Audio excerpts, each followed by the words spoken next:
तो झाड़ू देना पड़ेगा, सुबह भी शाम भी, सुबह भी शाम भी। औखा काम है, लेकिन औखे काम का सिला क्या है जिसके सामने बोटी बोटी जिस्म हो जाए तो भी सस्ता सौदा है कि जन्नत में अल्लाह के नबी का पड़ोस मिलेगा।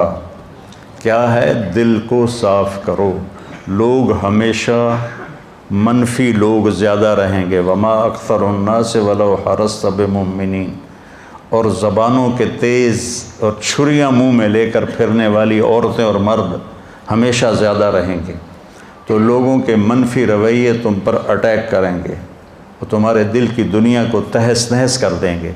तुमने फिर उठना है और झाड़ू उठाना है और उसे साफ़ करना है, साफ़ करना है, साफ़ करना। थक हार के लेटोगे रात को, वह तुम सिया, फिर उठो, कहीं किसी की नफ़रत तो नहीं दिल में बाकी रह गई? नहीं नहीं नहीं नहीं, सोने से पहले फिर साफ़ करो, फिर साफ़ करो। ज़िंदगी भर की ये लड़ाई लड़ो और फिर नबी के पड़ोस में घर ले लो। आप मस्जिद में तशरीफ़ फरमा थे, आपने फरमाया यदखुलु अलैकुम रजुलुम मिन अहलिल जन्नह। अभी एक जन्नती आदमी आ रहा है। तो लोगों ने देखा एक अंसारी सहाबी, अधेड़ उम्र यानी सियानी उम्र के, उनके हाथ में जूता, उल्टे हाथ में, और दाढ़ी से वज़ू का पानी टपक रहा था और वो मस्जिद में दाखिल हुए। उनको नहीं पता उनके बारे में क्या कहा गया है। अगले दिन ठीक उसी वक्त आपने फरमाया इस दरवाज़े से एक जन्नती आ रहा है। कल वाले सहाबी उसी कैफियत में, जूता हाथ में, दाढ़ी में वज़ू का पानी, और वो मस्जिद में दाखिल हुए। तीसरा दिन आया, आपने कहा आज एक जन्नती आ रहा है। वही आदमी उसी हुलिये में 3 दिन। तो इस मजमे में एक सहाबी बैठे हुए हैं। जितनी मैंने सहाबा की सीरत पढ़ी है, मेरी मालूमात के मुताबिक ये सहाबी इबादत में सारे सहाबा से आगे थे। इनकी इबादत को कोई नहीं पहुंच सका। ये रात का क़याम और दिन का रोज़ा, सारा साल रात को सोना नहीं नफलों में, और दिन को रोज़ा। बाप ने शादी की, अमर इब्न आस ने इनकी, तो माशाल्लाह वो बीवी के पास जाते हुए अकलें गुम हो जाती हैं। जब पहली रात हो शादी की, तो उन्होंने क्या किया, कहने लगा मैं नफल पढ़ लूँ, और अल्लाह अकबर, और दे तेरे की नफल ते नफल नफल ते। बीवी ने वेख्या है तो उठींदा ही नहीं मुसल्ले, तो उसी पिछू मुसल्ला रख के अल्लाह अकबर। सुबह हुई तो बाप ने पूछा आमिर इब्न आस रज़ी अल्लाह अन्हु, बेटा रात कैसी गुजरी? कहा जी माशाल्लाह नफलों में गुजरी। का तेरा सत्यानाश हो, मैं तेन इस वास्ते शादी की थी वे तू नफलों च लगा रहो, और काम तेन कोई नहीं नज़र आया सुन्नत? जाके अल्लाह के नबी को शिकायत की, या रसूल अल्लाह मैंने इसकी शादी की और ये सारी रात नफल पढ़ता रहा। साहब ने भी उनको समझाया, तो बड़ी मुश्किल से उनको इस पे नबी ने राज़ी किया कि एक दिन रोज़ा रखो, एक दिन इफ्तार करो, और 3 दिन में कुरान ख़त्म करो। वो एक दिन में, अच्छा रात सारी जागते थे, दिन में रोज़ा रखते थे, और एक कुरान सुबह से शाम तक एक कुरान ख़त्म करते थे। तो ये किसी सहाबी ने इस तरह नहीं किया। बहुत ताकतवर थे, कद छोटा था, लेकिन अल्लाह की तरफ से दी हुई ताकत थी। तो इनको ख्याल आया, ये बंदा जिसको 3 दफ़ा बशारत हुई है जन्नत की, ये मुझसे ज़्यादा इबादत करता है। इसके 25 घंटे हैं, मैं तो 24 घंटे को फिल कर चुका हूँ, तो क्या इसके 25 घंटे हैं जो इसको 3 दिन जन्नत की बशारत मिली, मुझे क्यों नहीं मिली? ये किसी किताब में नहीं, लेकिन वाक़े से मैं इससे नतीजा निकालता हूँ कि उनको ये ख्याल सिर्फ़ इसलिए आया कि वो सबसे ज़्यादा इबादत गुजार थे। कहने लगे लअरयन्ना, मैं देखूँगा ये क्या करता है, मुझसे भी बढ़ के क्या काम करता है। तो पहुँच गए, चचा अब्बा थोड़े नाराज़ हैं, कुछ दिन आपके पास गुजार लूँ? उन्होंने कहा हाँ भतीजे आ जाओ। अब इशा की नमाज़ पढ़ के, ये सर्दियाँ होंगी, कमरे के अंदर की बात है, उन्होंने जल्दी से चादर ऊपर ली और एक सुराख बना के न यूँ करके बुज़ुर्ग को देखने लगे कि क्या करता है, दूरबीन फिट कर ली इंज करके। वो अंसारी साहबी आए और बिस्तर पे लेटे, अल्लाहुम्मा बिस्मिका अमूतु व अहया, और थोड़ी देर के बाद खुराटे चाल सो चाल। अब ये इंतज़ार में है, अभी उठेगा, अभी उठेगा, इतना लंबा सजदा करेगा कि मुसल्ला भीग जाएगा, रात बीत जाएगी, इतना लंबा रुकू करेगा या इतना लंबा क़याम करेगा या इतना ज़्यादा रोना धोना रोएगा कि अर्श फर्श हिल जाएंगे। लेकिन वो सारी रात सोए सोए सोए, फजर की अजान पे उठे। अब वो हैरान परेशान हो गए, भाई एक ही चक्कर, सारी रात बंदा सुता रहा है, थी जन्नत की बशारत केड़ी गलू लग गई। अब बात तो गलत है नहीं, नबी ने कही है, लेकिन हज़म नहीं हो रही कि तो बंदा सारी रात सुता रहा। चलो कल देखूँगा क्या करता है, एक रात और बढ़ा दी। अगली रात फिर ऐसे करके बैठ गए और यूँ देखना शुरू किया कि क्या करता है। वो फिर आए, अल्लाहुम्मा बिस्मिका अमूतु व अहया, और हो गए। वो अभी उठेगा, अभी उठेगा, अभी उठेगा, कोई नहीं उठे। और जब करवट बदलते थे तो सुबहान अल्लाह कहते थे। ले भाई ए चंगा माजरा बनाया, हूँ मैं कहूँ सच्चा आखा, अल्लाह दे नबी तो सच के अलावा कुछ भी नहीं है, और मैंने भी अपने कानों से सुना है, मैं भी सच्चा हूँ। लेकिन बाबा टंग नहीं हिलेंदा, तो ये जन्नत किमें बन गया। कहा अच्छा एक रात और देखता हूँ। तीसरी रात फिर उसी तरह दूरबीनें फिट करके लेट गए। तीसरी रात उन्होंने वही काम किया जो दो राती किया, खुराटे मारे राज के, सुते रहे मौजा नाल। फजर की अजान पे उठे तो फिर उनको हज़म ना हुआ। अब्दुल्ला बिन आमर को कहने लगे, चाचा मेरी कोई बाप से लड़ाई नहीं थी, 3 दिन मैंने तेरे बारे में सुना, नबी ने कहा जन्नती आ रहा है, जन्नती आ रहा है, जन्नती आ रहा है, और तू आया और मैं देखने आया था तू क्या करता है। तू तो सारी रात सोता रह गया है, तो तू की करना है। उन्होंने कहा भतीजे जो तुमने देखा है ना, बस मैं यही करता हूँ। अब वो इन दोनों को जोड़ बिठाने में नाकाम हो रहे थे कि एक आदमी सारी रात सोकर ज़िंदा जन्नत की बशारत कैसे ले रहा है, और मैं सारी रात मुसल्ले पे होता हूँ, दिन में रोज़ा रखता हूँ, एक कुरान ख़त्म करता हूँ, ये क्या चक्कर है। तो कहने लगे अच्छा चलो ठीक है, मुबारक तनु, नबी दी गल ले टाल तो नहीं सकते। तो बोझल कदमों से वापस हुए। जब दरवाजे तक पहुँचे तो कहने लगे भतीजे इधर आओ। उनको वापस बुलाया, कहा अब तुझे अंदर की बात बताता हूँ। ये जो दिल है, यहाँ याद रहे, ये जो दिल है इसमें किसी मुसलमान के लिए बुग़्ज़ नहीं और नफ़रत नहीं। और अल्लाह किसी को कोई जब नेमत देता है तो मुझे हसद नहीं होता, खुशी होती है।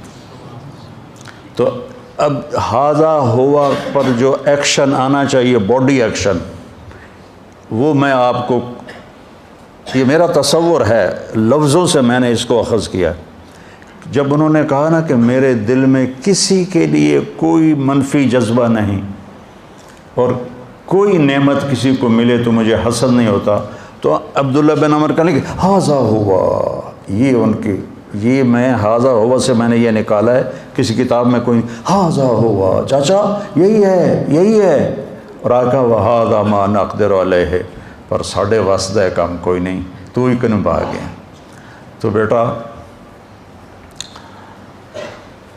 आप महल्ले के लोग भी बैठे हुए हैं, आप बच्चे भी बैठे हुए हो, इस दिल को साफ़ रखने की प्रैक्टिस कर लो। लोगों के मनफी रवैये जितने भी आए ना का धो का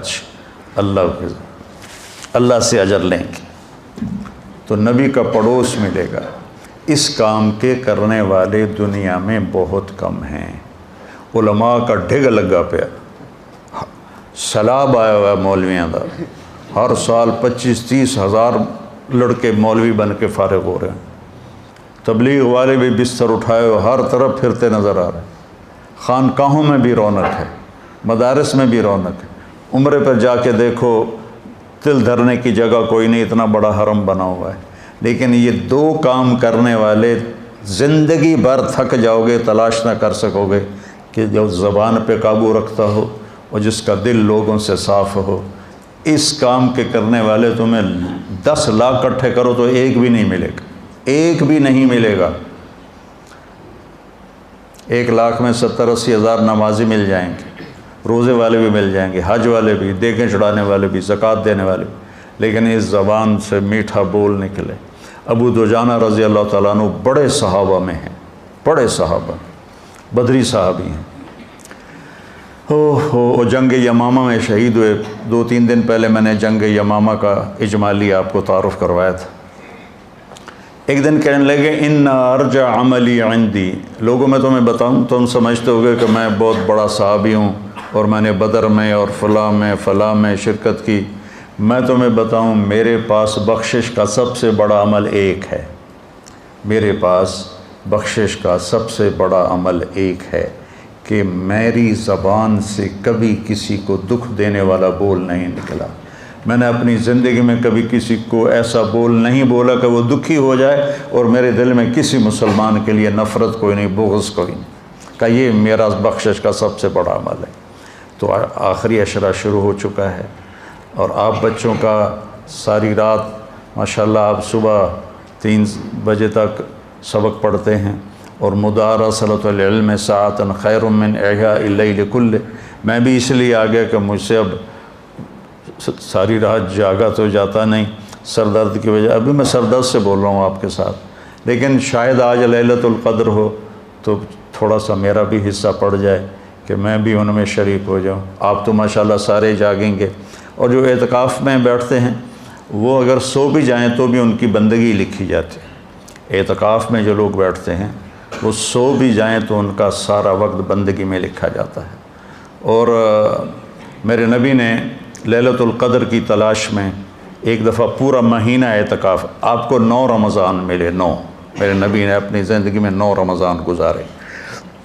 एक रमज़ान आप पूरा महीना एतकाफ़ में बैठे लैलतुल क़द्र की तलाश में, फिर एक 20 दिन बैठे, फिर आखिर में 10 दिन का मुस्तकिल आपका एतकाफ़ का अमल था। और एक दफ़ा वो आपका क़ज़ा हुआ तो आपने शवाल में दोबारा 10 दिन मस्जिद में एतकाफ़ फरमाया। इतना इसका आपने एहतमाम फरमाया। तो अल्लाह तबारक व तआला ने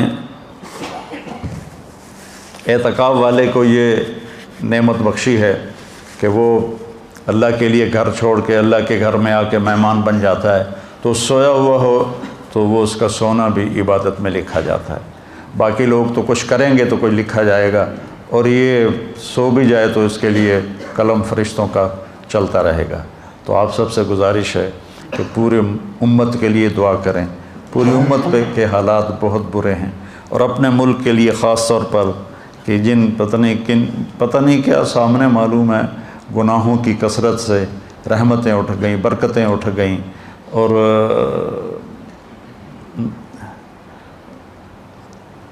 अजीब 70 साल मेरी उम्र है, मैंने ऐसी तबाही कभी नहीं देखी पाकिस्तान की जो अब देख रहे हैं। तो इसमें सिर्फ हुकूमत ज़िम्मेदार नहीं है, हम सारे ज़िम्मेदार हैं। चंद लोगों की नाफरमानी से ज़वाल नहीं आता। हुक्मरान चंद लोग हैं, चंद हज़ार लोग हैं।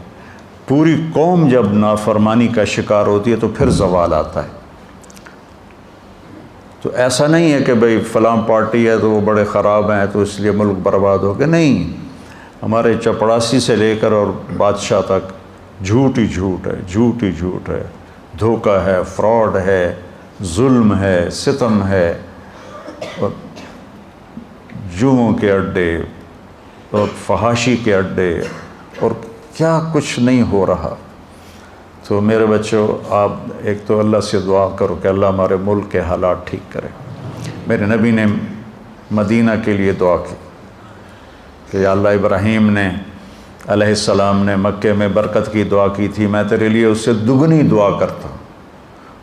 और वतन की मोहब्बत ऐसी चीज़ है कि जब आप मक्का छोड़ के जा रहे थे तो आपने कहा, या मक्का तो मा अत्यबक मिन बलदिन व अहब्बक इलैया लौला अन्ना कौमी अखरजून मिन की लमा सकन तो गैरकी। ए मक्का, तो मुझे बहुत ही महबूब है अगर मेरी कौम ना निकालती तो मैं छोड़ के कभी ना जाता। बिलाल हबशी रज़ी अल्लाह तआला अन्हु मदीने में गए तो वो एक वहाँ ना वबाई बुखार था, वो सबको बुखार चढ़ गया। फिर अल्लाह के नबी की दुआ से वो बुखार वहाँ से निकल गया, फिर कोई बाद में किसी को ना हुआ। लेकिन बिलाल हबशी बुखार में और मक्का याद करके रो रहे हैं। अला लैत शि'री हल अबी तन लैलतन बेवादिन वहौली इज़खरुन व जलीलु वहल अरदन मियाह मजन्नतिन वहल यब्दु मल्ली शामतुन व तफ़ीलु। अरे कोई मुझे झूठी तसल्ली आके दे दे कि तू एक दफ़ा दोबारा मक्के वापस जाएगा और मजन्ना और तफ़ील के चश्मों का पानी पिएगा, तो कोई मुझे झूठी तसल्ली दे दे। वतन की कशिश ऐसी चीज़ होती है, वतन की मोहब्बत ऐसी चीज़ होती है। तो यहाँ हमारी सदियों से हमारी नस्लों की कब्रें हम यहाँ हैं, और इसके ऐसे बुरे हालात में अब हम दुआ करें, अपनी ज़ात का चिराग जलाएं, तबसरे न करें, तबसरे न करें कि उनसे तो कुछ भी नहीं होता सिवाय वक्त ज़ाय होने के। अपनी ज़ात से अपनी नेकी को बढ़ाएं, अपने नफल को, अपनी दुआ को अल्लाह की बारगाह में। ये कबूलियत का अशरा है, पता नहीं किसकी निकली हुई दुआ अल्लाह ताला कबूल फरमाए और उम्मत की और पूरे हमारे मुल्क की तकदीर बदल जाए। और मुझे भी दुआ में याद रखे, मैं सर दर्द की वजह से बहुत आजिज़ हूँ और बहुत तकलीफ़ में हूँ, कि अल्लाह ताला मेरी ये काट दे जो की ज़िंदगी है, वो जैसे पहले उसने काम लिया आइंदा भी काम लेता रहे। ये मेरा आपके ऊपर कर्ज़ है, ये आप अदा करेंगे तो बहुत मेहरबानी होगी। सुब्हानकल्लाहुम्मा व बिहम्दिका अशहदु अल्ला इलाहा इल्ला अंता।